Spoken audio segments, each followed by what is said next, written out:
Bayangkan pagi yang tenang di Jakarta, langit baru saja membiru, suara pedagang mulai bercampur dengan deru kereta yang lewat.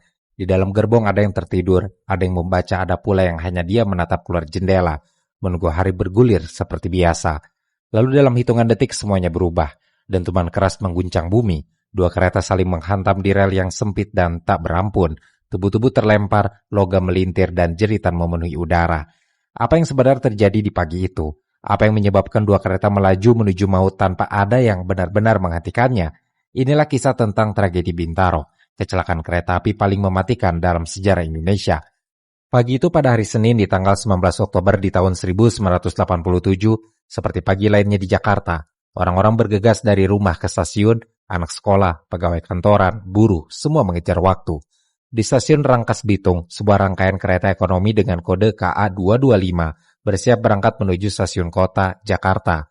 Sementara di jalur yang berbeda dari arah Tanah Abang, kereta KA 220 Patas Merak melaju menuju arah yang sama, Rangkas Bitung. Tidak ada satupun penumpang yang menyangka pagi yang biasa ini akan berubah menjadi pagi tergelap dalam sejarah perkeretaapian Indonesia. Tempo dalam publikasi khususnya mengenai tragedi ini yang dikemas dalam judul buku Sejarah Kelam Kereta Api, Dua Kecelakaan Kereta di Bintaro, menceritakan bahwa kereta KA 225 berangkat dari Rangkas Bitung sekitar pukul 5 pagi. Kereta ekonomi yang dikenal sebagai kereta rakyat ini melaju perlahan, melewati stasiun Parung Panjang, kemudian Pondok Ranci. Di dalamnya ribuan penumpang berdesakan. Seperti biasa, kapasitas melebihi muatan. Setiap hari kereta ini seakan jadi tempat pengungsian massal. Tangan tergantung di pintu, kaki menapak pada sambungan gerbong, dan anak-anak tidur berdesakan di pangkuan ibunya. Sementara itu dari arah Tanah Abang KA 220 Patas Merak, kereta cepat dengan layanan lebih baik telah diberangkatkan dengan asumsi bahwa jalur rel menuju arah barat sudah kosong. Di era 1980-an, jalur Jakarta Merak merupakan salah satu jalur kereta api tersibuk di Indonesia. Jalur ini masih menggunakan sistem rel tunggal, artinya hanya satu kereta yang bisa melintas di satu waktu dan arah. Bila dua kereta berlawanan arah harus lewat, maka salah satu harus berhenti di stasiun tertentu untuk memberi jalan. Dalam praktiknya sistem ini sangat bergantung pada kejelian dan ketepatan petugas stasiun. Kereta belum ada teknologi sinyal digital atau sistem pengendalian pusat terpadu. Dalam laporan resmi Departemen Perhubungan tahun 1988, sistem ini disebut masih manual, bergantung pada komunikasi via radio dan sinyal bendera, bukan sistem otomatis yang bisa mencegah tabrakan. Dan disinilah letak tragedi bermula. Di stasiun Sudimara, Tangerang Selatan, saat itu petugas sinyal yang bernama Superman, dalam keterangannya ke beberapa media, menyatakan bahwa dirinya mengalami kebingungan komunikasi. Ada salah informasi tentang posisi kereta KA 225 dan permintaan masuk dari KA 220 Patas Merak yang disetujui tanpa konfirmasi penuh bahwa jalur telah aman. Stasiun Kebayoran yang seharusnya memberitahukan bahwa KA 220 baru berangkat menuju Sudimara tidak berhasil dihubungi. Tidak ada sistem centralized traffic control seperti hari ini. Informasi hanya didapat dari catatan manual dan komunikasi verbal. Maka berdasarkan pengalaman dan perkiraan waktu tempuh biasa, Suparman mengasumsikan bahwa jalur sudah aman. Dan setelah itu, Suparman memberi sinyal jalan kepada KA 225. Masinis Slamet Suradio dengan penuh keyakinan dan tanpa curiga menyalakan kembali lokomotif dan membawa KA 225 keluar dari stasiun Sudimara, memasuki rel yang lurus menuju Kebayoran. Padahal KA 220 tengah melaju dari arah berlawanan yang baru saja meninggalkan stasiun Kebayoran dan juga sedang melaju ke arah yang sama, Sudimara. Kedua kereta kini berada di jalur tunggal, satu arah berlawanan dengan kecepatan rata-rata 50-70 km per jam. Dengan dua kereta kini melaju di rel yang sama dan arah berlawanan, jarak hanya tinggal beberapa kilometer. Tabrakan sudah tidak terelakkan. Tepat pukul 7:15 pagi hari di wilayah Pondok Betung, Bintaro, di Kampung Berlan, sekitar 4 km dari stasiun Kebayoran Lama, dua kereta itu bertabrakan langsung dengan kecepatan tinggi. Kereta ekonomi KA 225 yang penuh sesak dari arah barat tak sempat mengerem. Begitu juga dengan KA Patas Merak dari arah timur. Tabrakan terjadi dengan kekuatan besar, menghancurkan gerbong-gerbong terdepan, melontarkan penumpang ke luar rel, dan menjepit ratusan tubuh di antara besi dan kayu yang melilit. Suara tabrakan terdengar hingga radius 2 km. Warga sekitar berhamburan keluar. Beberapa menyangka terjadi gempa atau ledakan gas. Mereka tidak siap melihat rangkaian besi terpelintir dan tubuh manusia bergelimpangan. Setelah dentuman besar itu, suasana menjadi kacau balau. Terdapat gerbong yang terbalik, tubuh manusia yang terlempar keluar, dan sebagian besar penumpang terjepit di dalam gerbong yang remuk. Tubuh-tubuh yang terlempar atau terjepit menjadi gambaran nyata dari kedahsyatan tabrakan tersebut. Menurut saksi mata yang berada di dekat lokasi kejadian, yang diwawancara oleh media mengatakan ada sekitar 15-20 orang yang terlihat terlempar dari jendela kereta. Beberapa dari mereka terluka parah, dan yang lainnya tidak bisa bergerak sama sekali. Dengan kepanikan dan rasa kaget yang luar biasa, warga berinisiatif menjadi tim evakuasi pertama. Dengan golok, linggis, bahkan tangan kosong, mereka mencoba mengangkat puing dan menarik tubuh-tubuh yang masih hidup. Banyak yang tidak sempat diselamatkan karena terjepit terlalu dalam, tulang yang remuk, daging yang robek, dan darah yang mengalir menjadi pemandangan yang sangat sulit untuk diterima. Penumpang yang selamat berjuang untuk menghindari bahaya lebih lanjut, tetapi sebagian besar mereka harus berhadapan dengan rasa takut yang begitu mendalam. Dalam laporan harian Kompas keesokan harinya, tertanggal 20 Oktober di tahun 1987, digambarkan betapa bau darah dan logam memenuhi udara, dan jeritan minta tolong dari dalam gerbong yang rusak masih terdengar hingga lebih dari 1 jam pasca tabrakan. Dan setelah lebih dari 1 jam setelah tabrakan, tim SAR dari berbagai rumah sakit segera menuju lokasi. Namun proses evakuasi berjalan dengan sangat lambat dan penuh kesulitan. Keterbatasan peralatan serta kurangnya jumlah petugas yang terlatih menjadi kendala utama. Keadaan semakin buruk ketika sebagian besar korban yang terluka parah terjebak dalam reruntuhan gerbong. Mereka tidak bisa diangkat dengan tangan kosong. Di Rumah Sakit Fatmawati dan Rumah Sakit Suyoto dan rumah sakit lainnya di Jakarta, korban-korban yang selamat segera dibawa untuk mendapatkan perawatan darurat. Namun, sistem medis saat itu tidak siap untuk menangani jumlah korban yang begitu banyak dan begitu parah. Sebagian besar rumah sakit kehabisan ruang untuk menampung mereka yang terluka, sementara pihak rumah sakit berjuang keras dengan keterbatasan yang ada. Salah seorang petugas medis yang bekerja di Rumah Sakit Fatmawati dalam salah satu wawancaranya dengan Tempo menyatakan, "Kami hampir tidak bisa mengidentifikasi siapa yang hidup dan siapa yang mati. Ada begitu banyak tubuh yang rusak, banyak yang harus dibawa dalam keadaan kritis, dan sebagian besar meninggal sebelum kami bisa memberi pertolongan. Saking banyaknya yang tewas, jenazah dibungkus kantong plastik dan ditumpuk di aula." Seorang dokter menyebut, ini adalah situasi medis paling mengerikan yang pernah dirinya hadapi sejak masa perang kemerdekaan.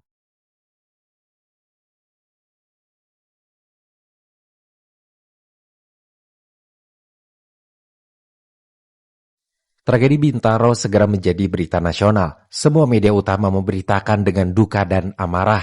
TVRI menyiarkan khusus tayangan liputan langsung. Melalui laporan banyak berita, dilaporkan bahwa korban dari tragedi ini mencapai 156 nyawa dan 300 korban mengalami luka-luka. Jenazah dan korban luka itu kemudian ditampung dalam kurang lebih 7 rumah sakit terdekat, yakni RS Fatmawati, RS Setia Mitra, RS TNI AL, Minto Harjo, RS Pertamina, RS Pondok Indah, RS Jakarta, dan RS Cipto Mangunkusumo. Perusahaan Jawatan Kereta Api atau PJKA yang saat itu merupakan lembaga negara langsung menjadi sasaran kemarahan publik. Keluarga korban mempertanyakan sistem yang memungkinkan 2 kereta melaju di jalur yang sama. Banyak menuding bahwa kecelakaan ini adalah bencana akibat kelalaian sistemik, bukan kecelakaan biasa. Menurut laporan dari Tempo, faktor utama yang menyebabkan kecelakaan ini adalah kesalahan dalam pengendalian jadwal dan pengawasan keselamatan, yang mengakibatkan 2 kereta berada di jalur yang sama pada waktu yang bersamaan. Tidak ada sistem yang memadai untuk memberi peringatan dini kepada petugas di lapangan. Alat komunikasi yang digunakan juga sangat terbatas, membuat komunikasi antara petugas di lapangan dan stasiun menjadi tidak efektif. Selain itu, keterlambatan dalam perawatan sistem kereta api dan kurangnya pengawasan terhadap peralatan yang digunakan, termasuk gerbong dan lokomotif yang sudah usang, turut berperan besar dalam memperburuk keadaan. Sistem rel yang tidak terjaga dengan baik juga menjadi salah satu faktor yang menyebabkan tabrakan ini terjadi. Semua ini menunjukkan bagaimana masalah keselamatan bukan hanya terletak pada satu titik kelalaian, melainkan hasil dari akumulasi kebijakan yang abai dan sistem yang dibiarkan menua bersama risikonya. Dan ketika semua itu meledak dalam satu pagi yang mengerikan di Bintaro, dampaknya tidak hanya dirasakan di atas rel. Hari-hari setelah tragedi Bintaro, rasanya seperti seluruh dunia bergerak begitu lambat. Sementara para keluarga korban dan mereka yang selamat berjuang dengan perasaan yang sulit dijelaskan. Ada kehilangan yang tidak terbayangkan, ada ketidakpastian yang melanda setiap langkah, dan ada rasa cemas yang terus mengganggu. Bagi banyak orang, proses pemulihan tidak hanya tentang menunggu identifikasi jenazah atau merawat tubuh yang terluka, tetapi juga tentang menghadapinya, menemukan kekuatan untuk mengakui kenyataan yang sepertinya tidak bisa diterima. Apa yang mereka hadapi bukan hanya kehilangan fisik, tetapi juga kehilangan bagian-bagian diri yang tidak bisa terlihat oleh mata, kenangan, rasa aman, bahkan identitas mereka sebagai bagian dari sebuah komunitas yang dulu mereka kenal. Identifikasi korban, sebuah proses yang seharusnya memberikan kejelasan, justru memperburuk perasaan terperangkap dalam ketidakpastian. Berhari-hari, bahkan berminggu-minggu, para keluarga berdiri di luar rumah sakit, di tengah riuhnya kerumunan, berharap bahwa kabar yang mereka terima akan membawa jawaban, meski tidak selalu jawaban yang mereka inginkan. Mereka yang menunggu tahu bahwa tidak ada lagi yang bisa dilakukan selain bertahan, menahan cemas yang semakin menggerogoti mereka. Di balik ruang rumah sakit, petugas medis bekerja dengan ketelitian yang luar biasa, berusaha menyusun potongan-potongan tubuh yang tercerai-berai untuk diidentifikasi. Tapi bagi mereka yang ditinggalkan, proses ini hanya memperpanjang penderitaan, seolah waktu terus menggantung, tidak memberikan kejelasan yang mereka butuhkan. Di luar sana, di jalanan yang hancur oleh ledakan, para korban yang selamat juga terjebak dalam kepanikan yang luar biasa. Bukan hanya fisik mereka yang terluka, tetapi ada bagian lain dari diri mereka yang tersisa dalam kekacauan itu. Sebuah trauma yang tidak kasat mata, sebuah bekas luka psikologis yang tidak akan sembuh dengan cepat. Ketakutan, kecemasan, bahkan perasaan terasing seakan mengikutinya ke setiap langkah setelah tragedi itu. Setiap suara yang mirip dengan ledakan, setiap bau terbakar, bahkan hanya melihat kereta yang bergerak perlahan di atas rel bisa membawa mereka kembali ke detik-detik penuh ketakutan itu. Seperti mereka yang selamat, keluarga yang ditinggalkan juga merasakan dampak yang jauh lebih dalam dari sekadar kehilangan fisik. Perasaan mereka terjerat dalam rentetan kenangan yang terus-menerus menghantui. Setiap ingatan tentang orang yang hilang menjadi sebuah bayangan yang begitu jelas, dan kenyataan bahwa mereka tidak dapat berbuat apa-apa untuk memberi penghormatan terakhir menambah derita.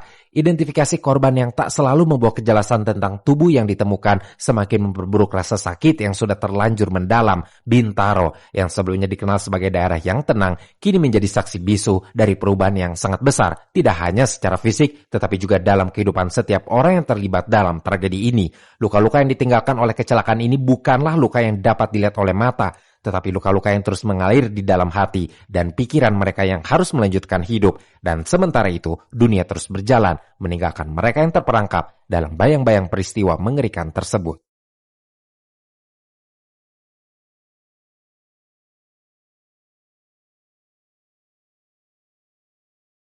Pasca tragedi ini, banyak pihak yang mulai mempertanyakan siapa yang harus bertanggung jawab atas kejadian ini. Suara publik menggema di koran-koran, siaran radio, hingga meja-meja makan malam. Apakah ini semata kelalaian individu atau justru cermin dari kegagalan sistemik yang sudah berlangsung bertahun-tahun? Namun seperti tragedi-tragedi besar lainnya di negeri ini, awal dari investigasi datang terlambat. Seolah negara sendiri baru terbangun dari tidur panjang setelah tubuh-tubuh mulai ditumpuk di rumah sakit. Pemerintah menyatakan duka, tentu saja. Menteri Perhubungan saat itu, Rusmin Nurjadin, menyampaikan bela sungkawa dan menyebut kecelakaan sebagai tragedi luar biasa. Tapi ucapan itu tak cukup meredakan kemarahan publik yang telah lama merasa bahwa sistem perkeretaapian Indonesia berjalan seperti sekoci tua di laut lepas, pelan, ringkih, dan penuh tambalan. Hanya beberapa hari setelah tabrakan, Rusmin Nurjadin membentuk tim investigasi gabungan penyelidikan peristiwa kecelakaan kereta api atau GAPKA yang terdiri dari perwakilan Direktorat Jenderal Perhubungan Darat, pejabat dari PJKA, dan beberapa ahli teknis mengusut tuntas penyebab tabrakan. Tapi sejak awal, tim gabungan ini dinilai tak punya taring, tak ada lembaga independen yang dilibatkan, tak ada ahli keselamatan transportasi yang tidak memiliki konflik kepentingan. Yang ada hanyalah badan internal yang mencoba menyelidiki dirinya sendiri. Publik bertanya-tanya, apakah investigasi ini akan menemukan kebenaran atau sekadar mencari kambing hitam? Fokus awal investigasi langsung tertuju pada masinis KA225 Rangkas Bitung, Slamet Suradio. Menurut laporan awal, Slamet dianggap melanggar sinyal merah di stasiun Kebayoran dan terus melaju ke arah stasiun Sudimara, padahal jalur sudah diisi oleh KA220 Tanah Abang Merak. Namun versi ini segera ditantang dari berbagai pihak. Menurut beberapa rekannya di PJKA, sistem komunikasi antar stasiun dan masinis saat itu sudah usang dan sering bermasalah. Banyak masinis tidak bisa mengandalkan radio komunikasi yang semestinya menjadi sarana utama untuk koordinasi. Bahkan beberapa sinyal lampu rel, sebagaimana kesaksian yang muncul di kemudian hari, kerap macet atau mati total. Slamet bukan sekadar menerobos, tapi mungkin tidak pernah mendapat perintah yang jelas. Slamet berjalan dalam kabut secara harfiah dan struktural. Kekacauan ini bertambah dengan pengakuan para petugas pengatur perjalanan kereta Kereta Api atau PPKA di 2 stasiun, Kebayoran dan Sudimara, yang ternyata memiliki pemahaman yang berbeda tentang keberadaan kereta di lintas jalur. Petugas di Kebayoran menyatakan bahwa mereka telah memberi sinyal aman untuk KA 225 berdasarkan informasi bahwa jalur sudah kosong, sementara petugas di Sudimara tidak memberi konfirmasi karena sistem telepon antar stasiun sedang mengalami gangguan. Disinilah celah maut itu terbuka. Seiring berjalannya waktu, semakin banyaknya bukti dan kesaksian yang muncul, ketegangan pun semakin terasa. Setiap pihak mulai berusaha menyelamatkan diri dengan menunjukkan bahwa mereka bukanlah pihak yang harus disalahkan. Pemerintah, otoritas transportasi, perusahaan kereta api, hingga individu-individu yang terlibat dalam pengelolaan sistem transportasi, semuanya mulai mencari-cari alasan untuk membebaskan diri dari tanggung jawab, baik secara langsung maupun tidak langsung. Media massa, dengan peran penting yang mereka pegang dalam mengungkapkan kebenaran kepada publik, turut serta memperburuk suasana. Alih-alih memberikan informasi yang objektif dan berdasarkan bukti, pemberitaan yang ada justru mengarah pada spekulasi dan teori-teori yang tidak berdasar. Berita yang menyudutkan pihak tertentu tanpa fakta yang jelas hanya menambah kebingungan di tengah masyarakat yang sudah terperangkap dalam trauma. Seolah-olah mencari siapa yang harus disalahkan adalah hal yang lebih penting daripada mencari solusi yang mencegah tragedi serupa. Pencarian jawabannya tentu saja tidak semudah yang dibayangkan. Untuk pertama kalinya, banyak pihak mulai menyoroti kelalaian dalam hal pemeliharaan sistem dan infrastruktur. Pemeriksaan terhadap kereta yang terhenti mendadak itu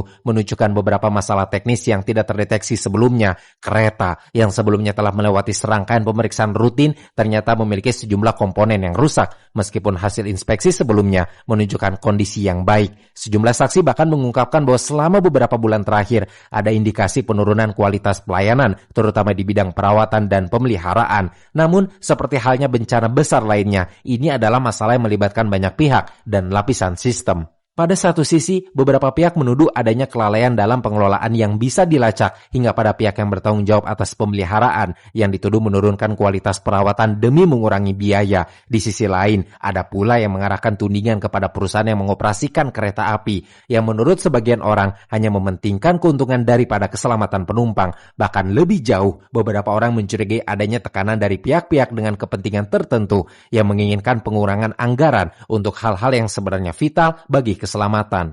Namun, di tengah hiruk-pikuk tudingan yang saling bersilang ini, sorotan justru semakin tajam diarahkan kepada individu-individu di lapangan, orang-orang yang bekerja dalam tekanan sistemik dan infrastruktur yang compang-camping. Maka tidak mengejutkan ketika proses hukum yang muncul justru menyasar mereka yang berada di ujung rantai operasional. Pada akhir 1987, atau tepatnya pada bulan Oktober di tahun 1987, kasus ini dibawa ke Pengadilan Negeri Jakarta Selatan. Slamet Suradyo duduk di kursi terdakwa bersama beberapa petugas stasiun lainnya, yang mana diantaranya adalah Jamhari, Umriyadi, dan kondektur KA 225 bernama Adung Safei. Tuduhan jaksa tegas, mereka bersalah karena lalai menjalankan protokol keselamatan kereta api. Mereka dianggap bertanggung jawab atas kecelakaan terburuk dalam sejarah perkeretaapian Indonesia. Namun di ruang sidang, fakta-fakta mulai terbuka. Pembela Slamet menghadirkan saksi ahli dari dunia transportasi dan beberapa teknisi PJKA. Mereka menyatakan bahwa kecelakaan bukan hanya soal kesalahan manusia, tetapi juga kegagalan sistemik. Dalam satu kesaksian yang menggetarkan, seorang teknisi menyebut bahwa sistem komunikasi antar stasiun masih mengandalkan sambungan telepon tua yang kerap putus, tidak ada standar ganda, tidak ada sistem cadangan, dan sinyal otomatis sering rusak tanpa ada perbaikan. Masyarakat mulai bertanya, mengapa Slamet yang harus memikul beban seluruh tragedi ini? Apakah keadilan memang bekerja, ataukah negara hanya mencari satu nama untuk menenangkan amarah publik? Media massa mulai menyoroti proses hukum ini sebagai bentuk pelimpahan tanggung jawab. Editorial di Harian Kompas dan Sinar Harapan menyebut bahwa masalah besar dalam sistem transportasi nasional tidak bisa hanya diselesaikan dengan menghukum satu orang, tapi suara-suara itu tenggelam dalam desakan publik untuk melihat seseorang dijatuhi hukuman. Akhirnya hakim menjatuhkan vonis. Slamet Suradyo dinyatakan bersalah dan dijatuhi hukuman 5 tahun penjara. Adung Safei dihukum 2,5 tahun penjara, sementara Umriyadi dan Jamhari masing-masing dihukum 10 bulan penjara. Namun di balik keputusan itu ada kegelisahan yang tidak terselesaikan. Sistem tidak diperbaiki secara mendasar. Rekomendasi dari Komisi Investigasi disimpan rapi di lemari kementerian. Tidak ada modernisasi besar-besaran. Tidak ada audit menyeluruh terhadap infrastruktur sinyal atau alat komunikasi antar stasiun. Yang ada hanyalah pengulangan kesalahan dalam skala berbeda di masa depan.